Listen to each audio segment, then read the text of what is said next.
आपल्या शाळेतील सर्व विद्यार्थ्यांची आपल्याला अपर आय डी तयार करायची आहेत. अपर आय डी तयार करताना भरपूर एरर आपल्यासमोर येत आहेत.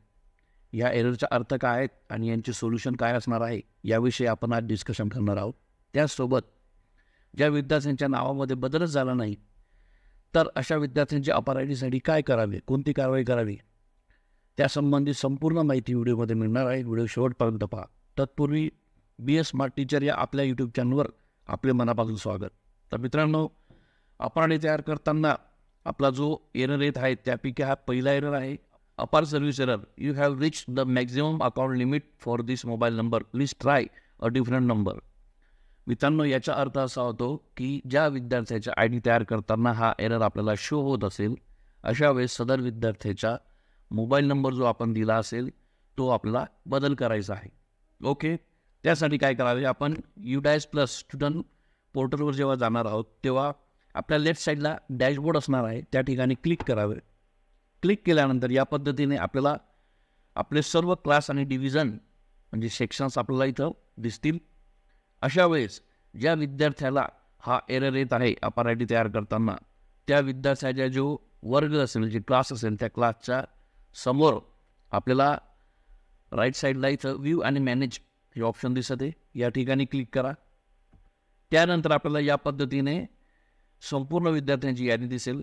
इथं आपल्याला बघा फ्रॉम स्टेटसमध्ये इथं आपल्याला 3 पेजेस दिसत आहेत, GP, EP आणि FP. हे 3 पेजेस आपण अपडेट केलेले आहेत माहितीवरून.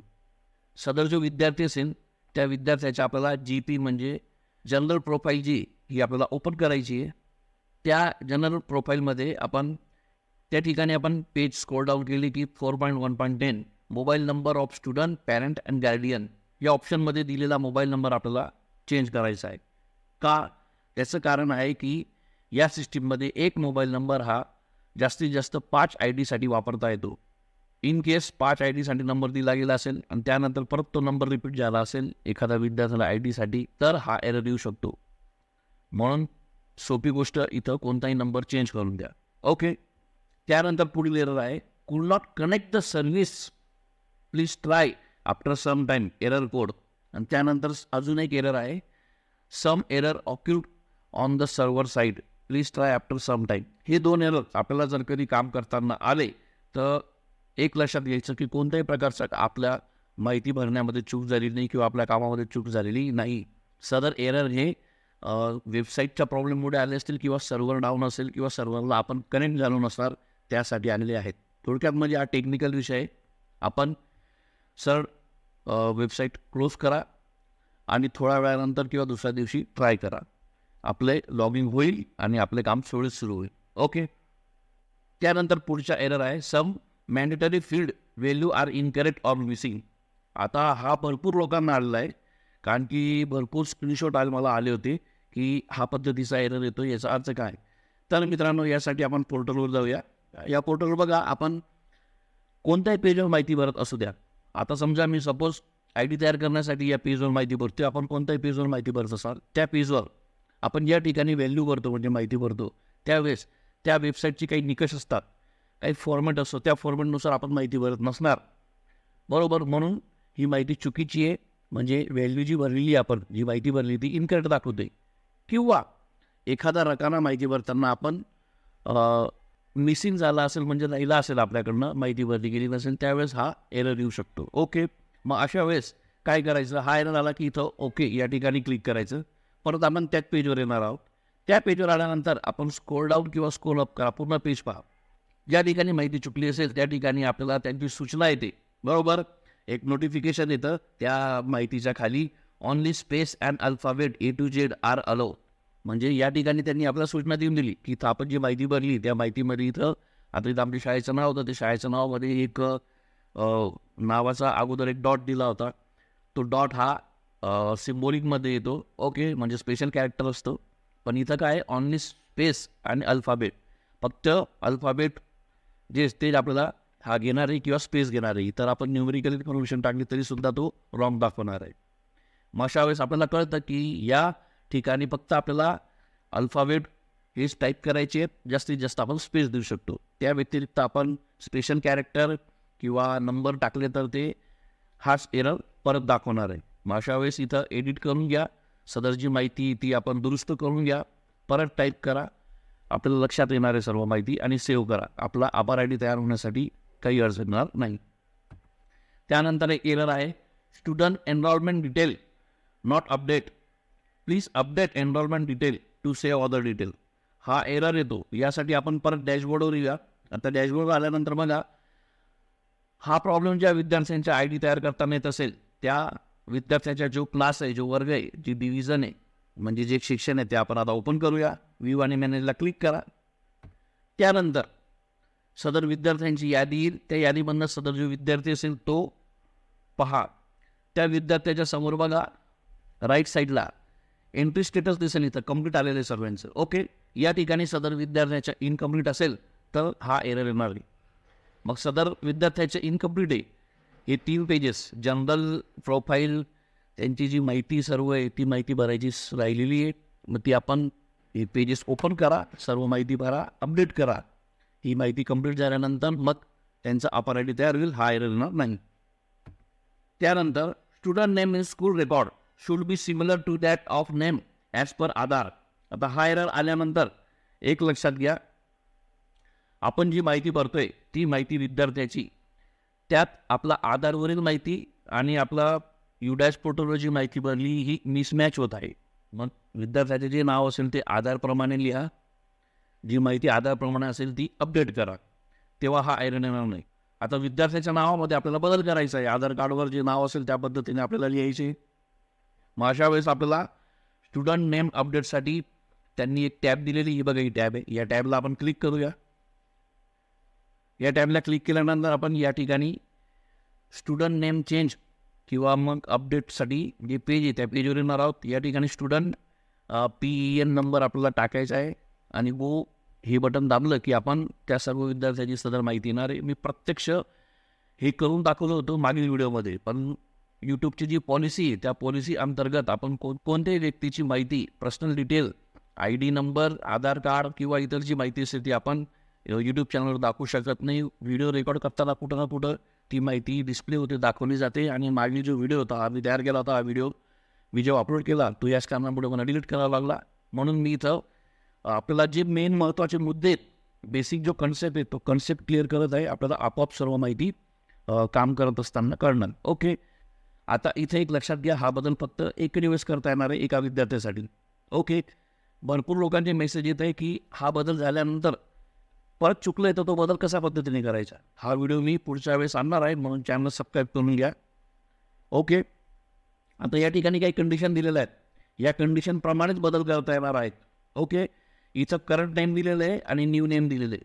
मग आपण करंट नेम आणि न्यू नेम यांच्यात काय बदल झालेला आहे आपण या ठिकाणी सुद्धा पाहू शकतात, आपल्याला सहज लक्षात येईल. मी थोडक्यात अर्ध्या मिनिटामध्ये आपल्याला क्लिअर करतो. कंडिशन काय, आपल्याला जी माहिती चेंज करायची ती त्यातल्या पहिली कंडिशन आहे rearrange of word in name. आपल्या नावामध्ये फक्त आपण क्रम चेंज करू शकतो, नावाचा, आडनावाचा किंवा मुलाच्या नावाचा. ओके, इथं दिलेलं बघा, आपण पाहू शकता. त्यानंतर correction of the name by adding or removing of one character. आपलं नाव आहे, त्या नावामध्ये एखादं अक्षर चुकलं असेल तर ते आपण ड्रॉप करू शकतो, डिलीट करू शकतो, किंवा एखादं अक्षर राहिलं असेल तर आपण ॲड करू शकतो. संपूर्ण नाव आपल्याला ॲड करता येणार नाही किंवा पूर्ण शब्द टाकता येणार नाही. त्यानंतर आपण नावामधला स्पेस असेल एखाद्या ठिकाणी दिलेला एक्स्ट्रा, तो स्पेस आपण कॅन्सल करू शकतो. Removal of title in name. नावामधलं हे जे पहिलं टायटल दिसतंय, आपण श्रीमान, श्रीमती किंवा इतर जे नाव टाकत असतो कोणतंही असो, ते सर्व आपण इथून डिलीट करू शकतो. आणि शेवटचा महत्त्वाचा, remove of any word is not allow. आपलं नाव असेल त्या नावामध्ये संपूर्ण नाव, आडनाव किंवा पूर्ण शब्द चुकला असेल, पूर्ण नाव चुकलं असेल तर ते आपण बदल करू शकत नाही. थोडक्यात म्हणजे इथं फक्त आपण एक अक्षर टाकू शकतो किंवा एखादं अक्षर नावातलं डिलीट करू शकतो आणि फक्त क्रम चेंज करू शकतो, बाकी काही करू शकत नाही. मग एक महत्त्वाचं, सदर विद्यार्थ्याचं पूर्ण नावात चुकलं असेल, त्याचे जेंडर चुकलं असेल किंवा मग इतर त्याची बर्थडेट माहिती चुकली असेल तर मग अशा वेळेस कशा पद्धतीने बदल करायचा. त्याच्या आधार आय डी तर तयारच होणार नाही. मग त्याचा आधार आय डी तयार करण्यासाठी ही माहिती कशा पद्धतीने चेंज करायची, तर त्यासाठी पुढील प्रोसेस आहे, आपण व्हिडिओ शेवटपर्यंत पाहू. ओके, मग काय करावं तर मित्रांनो, या ठिकाणी बघा चूज अकॅडमिक इयर हे ऑप्शन दिसत आहे, या ठिकाणी क्लिक करा. आपण या पद्धतीने या पेजवर येणार आहोत. या ठिकाणी बघा एक नवीन टॅब त्यांनी ॲड केलेली आहे, फ्रॉम सेंटर. या ठिकाणी आपण क्लिक करूया. या ठिकाणी मित्रांनो डाउनलोड करण्यासाठी काही फॉर्म दिलेले आहेत त्यांनी या पेजवर. इथं 2 फॉर्म दिलेले आहेत. फॉर्म SO2 आणि फॉर्म SO3. आता बघा, पहिला जो SO2 हा जो फॉर्म आहे, हा फॉर्म काय आहे? Format for student addition in UDAS plus for class 2 to class 12. आता या ठिकाणी आपल्या शाळेमध्ये इयत्ता पहिली वर्ग सोडून जर कधी 2री ते 12वीपर्यंत कोणताही विद्यार्थी ॲड व्हायचा राहिला असेल या UDAS प्लसमध्ये, दुसऱ्या शाळेमधून आला असेल किंवा आपण वयानुरूप दाखल केला असेल, पण सदर विद्यार्थ्याचं नाव UDASमध्ये होतं नाही, आपल्या शाळेत आहे, मग कशा पद्धतीने ॲड करायचं? तर त्यासाठी हा जो फॉर्म आहे, हा फॉर्म बघा इथून ॲक्शनमध्ये इथं खाली डाउनलोड आहे, हा आपण इथून डाउनलोड करू शकता. या फॉर्मवर दिलेली सर्व माहिती आपल्याला भरायची आहे आणि सदर जो विद्यार्थी आपल्याला ॲड करायचा असेल 2री ते 12वीच्या आत एखादा वर्गात, तर त्या सदर विद्यार्थ्याचे सर्व माहिती इथं आपल्याला फिल करावी लागणार, माहिती भरावी लागणार. त्यानंतर या ठिकाणी सर्व जे आपले प्रिन्सिपल असतील, हेडमास्टर असतील, त्याच्या सही शिक्का आणि ब्लॉक एज्युकेशन ऑफिसर या ठिकाणी आपल्याला तो फॉर्म सबमिट करावा लागेल. ओके. त्यानंतर form SO3, format for student name change, class change and other basic detail change. आता बघा मित्रांनो, एक लक्षात घ्या, आपल्या विद्यार्थ्याचे संपूर्ण नाव चुकले असेल तर आपल्याला ते करेक्शन करण्यासाठी या ठिकाणाहून हा फॉर्मवर आपण करेक्शन करू शकतात आणि करेक्शन झाल्यानंतर आपण अपर ID तयार करू शकता. त्यानंतर मला मेसेज आला होती की सदर विद्यार्थी त्यांचे क्लास चेंज झालेले आहेत. डिव्हिजन आपल्या लेवलवरनं HM लेवलवरनं चेंज करतात, आपण क्लास आपल्या लेवलवरनं चेंज करता येत नाही. मग अशा वेळेस एखादा विद्यार्थी 3रीमध्ये असतो आणि तो आपण 4थी किंवा 2रीमध्ये दाखवून देतो किंवा ॲड झाला असतो, अशा वेळेस त्याची क्लास चेंज करायची असेल तर हा फॉर्म आपल्याला भरता येईल. किंवा इतर जे बेसिक डिटेल असेल, त्याचे जेंडर किंवा इतर जी माहिती असेल ती सर्व इथून आपल्याला चेंज करता येते. त्यासाठी हा फॉर्म इथून डाउनलोड करा. हा फॉर्म या पद्धतीने आपल्याला या ठिकाणी UDAS कोडपासून नाव, डिस्ट्रिक्ट, त्यानंतर सर्व माहिती इथं भरायची आहे, त्या विद्यार्थ्याची जी माहिती आपल्याला विचारली आहे. त्यानंतर या विद्यार्थ्याच्या आपल्याला कोणत्या माहितीत बदल करायचे, नावात, जन्मतारीख, जेंडर, आधार किंवा त्याची क्लास, जी माहितीत आपल्याला बदल करायचे असेल त्या माहितीसमोर आपण इथं टिकमार्क करायचं. इथं सर्व जुनी माहिती असतात त्याची ऑलरेडी चुकलेली आहे आणि या ठिकाणी नवीन माहिती आपल्याला, म्हणजे जी आपल्याला बदल करायची ती माहिती इथं लिहायची. ओके. या पद्धतीने त्या विद्यार्थ्यांची सर्व माहिती भरायची. या ठिकाणी मुख्याध्यापकाच्या सही शिक्का आणि या ठिकाणी आपल्याला ती माहिती ब्लॉक एज्युकेशन ऑफिसर यांना सबमिट करायची. आता हे फॉर्म सबमिट केल्यानंतर ती टॅब कधी ॲक्टिव्ह होईल, ते विद्यार्थी कधी ॲड होतील किंवा किती प्रोसेससाठी वेळ लागेल, ही सर्व माहिती मिळवण्यासाठी किंवा आपल्याला आता या पोर्टलवर अतिरिक्त जर कधी आपलं काही चुकलं असेल ते बरोबर करायचे असेल, त्यासाठी कोणाशी संपर्क करावा? त्यासाठी मित्रांनो, महाराष्ट्रामध्ये प्रत्येक जिल्ह्यात आणि प्रत्येक तालुक्यामध्ये MIS कोऑर्डिनेटर हे नेमलेले असतात UDAS प्लस माहिती देण्यासाठी. ते कोऑर्डिनेटरशी आपण संपर्क केला तर ते कोऑर्डिनेटर कोण आहेत, त्यांचे नाव आणि त्यांचे मोबाईल नंबर, त्यांच्या संपर्क नंबर कशा पद्धतीने मिळवायचा, यासाठी आपण सर्वात अगोदर काय करावं, UDASPlusGovernment.in ही वेबसाईट आपण गुगलवर सर्च केली की या पद्धतीने आपल्याला पेज ओपन होईल. त्यावेळेस इथं वरती बघा, इथं कॉन्टॅक्ट अस आपल्याला ऑप्शन दिसत आहे, या ठिकाणी क्लिक करा. या ठिकाणी भरपूर ऑप्शन्स आपल्याला येणार आहेत, त्यापैकी district and block MIS contact information या ठिकाणी क्लिक हिअर, इथं आपल्याला क्लिक करायचं आहे. आता बघा, आपल्याला संपर्क क्रमांकासाठी एक पेज ओपन झालेलं आहे, डिस्ट्रिक्ट ब्लॉक MIS इन्फॉर्मेशन. या ठिकाणी काही ऑप्शन दिलेले ते सर्व ऑप्शन भरायचे. थोडक्यात म्हणजे इथं स्टेट, डिस्ट्रिक्ट, ब्लॉक आणि UDAS नंबर आपल्याला टाकायचा आहे. आता या ठिकाणी स्टेट सिलेक्ट करण्यासाठी इथं एरो दिलेला आहे, या एरोला क्लिक केलं की हा जो ड्रॉपडाऊन मेनू आहे, या ड्रॉपडाऊन मेनूमधनं आपल्याला महाराष्ट्र सिलेक्ट करायचे. याच पद्धतीने ड्रॉपडाऊन मेनूमधनं याच पद्धतीने डिस्ट्रिक्ट आणि ब्लॉक आपल्याला सिलेक्ट करायचं. ओके.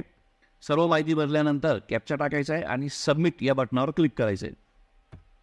आता या ठिकाणी बघा, डिस्ट्रिक्ट MIS त्यांचे नाव आलेले आणि कॉन्टॅक्ट नंबर आलेला आहे आणि ब्लॉक MIS आणि त्यांचा कॉन्टॅक्ट नंबर आलेला आहे. या ठिकाणी आपण यांचे नंबर किंवा नाव आपण दाखवू शकत नाही यूट्यूबच्या पॉलिसीमुळं. ओके. तर मित्रांनो, आपण आपले कोणतेही काम असेल तर या कोऑर्डिनेटरशी आपण संपर्क करू शकतो. झेडपीतले जे शिक्षक असतात त्यांना यांचे कॉन्टॅक्ट नंबर मिळवता येतात किंवा माहिती असतात, पण इतर प्रायव्हेट शाळेतले जे शिक्षक असतात त्यांना माहिती नसतात, किंवा ज्यांना माहिती नसेल ते शाळा ही सर्व कॉन्टॅक्ट घेऊन त्यांच्याशी आपलं जे काम बाकी असेल किंवा जे करायचे असेल त्यासंबंधी सर्व माहिती विचारू शकतो. ओके.